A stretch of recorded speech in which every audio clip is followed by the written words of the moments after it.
In the dead of night, under a moon that refuses to hide, something moves through the tall grass. It doesn't growl. It doesn't roar. It just hungers. Farmers wake to find their goats stone cold, bodies untouched except for 2 or 3 perfect puncture holes, and not a drop of blood left inside. Welcome to Whispers in the Static. I'm your host, Kimiko, and tonight we're traveling deep into the shadows of Latin America folklore to hunt one of the most infamous cryptids of the modern era, El Chupacabra, the goat sucker. We'll trace its bloody trail from the hills of Puerto Rico to the deserts of Texas and beyond. Is it an alien? A demon? Or just some cruel hand of nature wearing a monster's mask? Stay with me, if you dare. Warning, the following content may contain elements that are not suitable for some audiences. Viewer discretion is advised.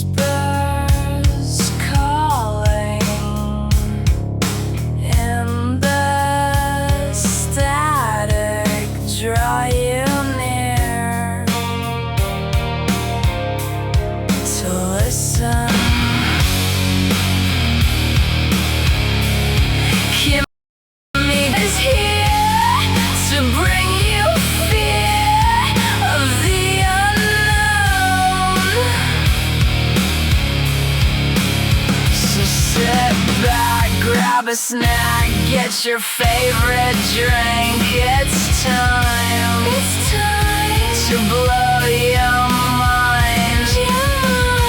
Make you think about the spooky stuff. Whisper in the static.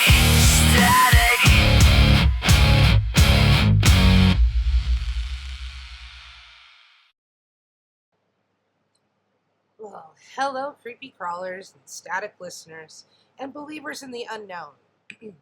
If this is your first time tuning in, Whispers in the Static is where we peel back the veil on legends, cryptids, and the things that just go bump or suck in the night. I'm broadcasting from my little studio here in Phoenix, Arizona, lights low, just like you think I might be listening. Tonight's episode is a deep dive into El Chupacabra, and we'll cover, the first terrifying reports, eyewitness accounts that'll raise the hairs on your arms, the scientific pushback, cultural ripple effects, and some listener stories that I've collected. So grab your headphones, maybe a blanket, and let's begin. Quick note. This legend is soaked in real tragedy for farmers who lost livestock, and will treat those losses with respect while exploring the mystery. So the modern Chupacabra story explodes in Puerto Rico in 1995 through whispers of strange livestock deaths go back further to like the 1970s with the vampire of Mocha. But the creature gets its name and fame in 95. It started with reports of dead animals, goats, sheep, chickens, even cows and horses, found with small puncture wounds, often in the neck or chest, and completely drained of blood. And the cats are fine. No signs of typical predation, no scattered guts, no drag marks, just empty husks. The name Chupacabra comes from Spanish. The chupar, meaning to suck, and cabra, for goat. Puerto Rican comedian Silvero Perez is credited with popularizing the term on the radio as the panic spread. Then there came the sightings. The most famous eyewitness is Madeline Talentino from Canovanas, Puerto Rico. In August of 1995, she and her mother saw a creature near their home. She described it as about 4 feet tall, bipedal, with gray skin, large black or red eyes, spikes or quills running down its back, thin arms with claws, and a reptilian or alien appearance. It hopped like a kangaroo, and a local UFO enthusiast sketched it based on her description, and that image went viral. Hundreds of animals were reportedly killed in a short time. Panic swept the island. People formed hunting parties, and the press went wild. One radio station even offered a reward. Now, imagine it. Families barricading doors, farmers sitting up all night with rifles. The air is thick with fear. This wasn't ancient folklore. This was actually happening now. From Puerto Rico, the legend hopped borders like the creature itself. Sightings and attacks reported in Mexico, Central and South America, and the southern United States, Texas, Arizona, hey, right in our backyard, here in Phoenix territory, and even all the way up into Maine. Descriptions evolved. In Latin America, it often stayed close to the reptilian biped. In the U.S., reports shifted towards hairless, dog-like creatures, emaciated, blue-gray skin, red eyes, foul odor. Now, let me share a few chilling accounts. A farmer in Puerto Rico, okay? It was like nothing I've ever seen. It stood up, looked at me, and vanished into the brush.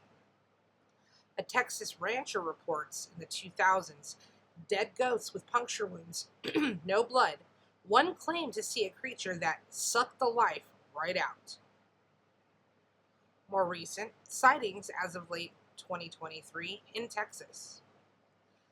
So I've collected some listener submitted stories for this episode, one from a listener in New Mexico. My grandfather swore he saw it in the 90s, small, upright, eyes glowing, lost half his herd that summer. Another from Arizona found a javelina drained dry. Tracks weren't coyote. Share yours in the comments.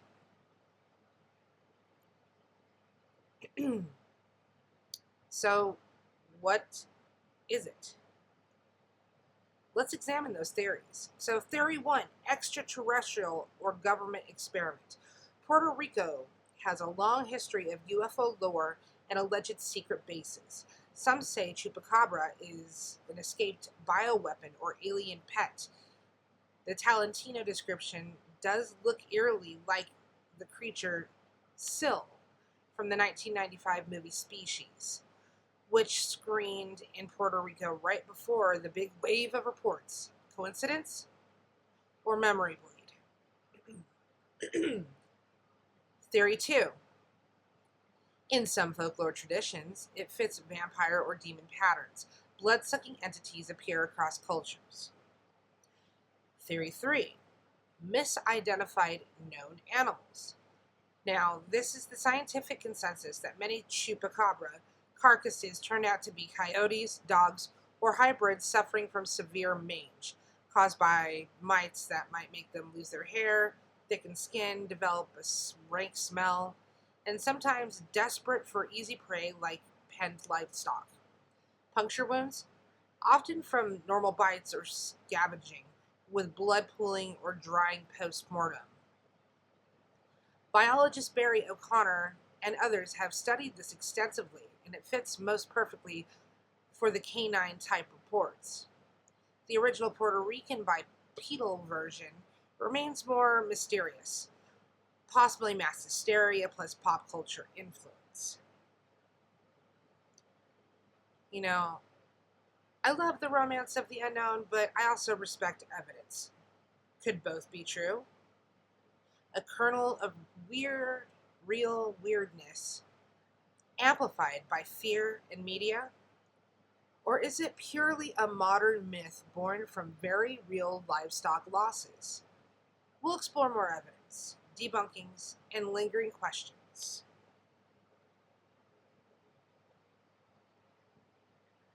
So, regardless of what it really is, El Chupacabra becomes a phenomenon. T-shirts, songs, movies, species influence, Scooby-Doo, South Park, low-budget horror flicks, even a cocktail. It symbolized cultural identity and resistance in some places in Puerto Rico. A monster that was theirs, distinct from Anglo cryptids. It crossed into global folklore fast. Russia and even the Philippines had reports. Merch, books, tourism for chupacabra hunts. In a way, the legend lives because we need it. In an age of satellites and Google Earth, we still crave something unexplained in the dark. What do you think, listeners? Alien? Diseased coyote? Something older that science just hasn't named? Drop your theories. As someone who loves the static between known and unknown, I lean skeptical, but open. The mange explanation is compelling for many cases, but that first wave in Puerto Rico still gives me the chills. The consistency of some descriptions, and the timing with species, maybe it's a reminder that the world is weirder than we admit. That's our journey through the blood trails of El Chupacabra. And thanks for spending this time in the static with me. If you're out there, in goat country tonight, lock up tight, or leave a little offering, just in case. Subscribe, share. Well, until then, keep listening through the noise, and this is Kimiko signing off from Whispers in the Static. Sweet dreams, or nightmares. Warning, the following content may contain elements that are not suitable for some audiences. Viewer discretion is advised.